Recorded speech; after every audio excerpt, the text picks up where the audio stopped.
guys, Larissa with Becozi.com is here. Becozi.com and Becozi.net is an American website with the biggest collection of chunky yarns for hand knitting. Today I will be showing you how to make a snowman.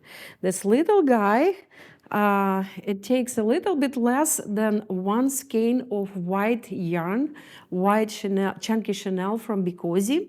And I will show you 2 different ways. So you can either use this hat and it will be glued with the glue gun, or you can knit the hat on the top of the head like on this guy. Okay, they're made the same way except of the head.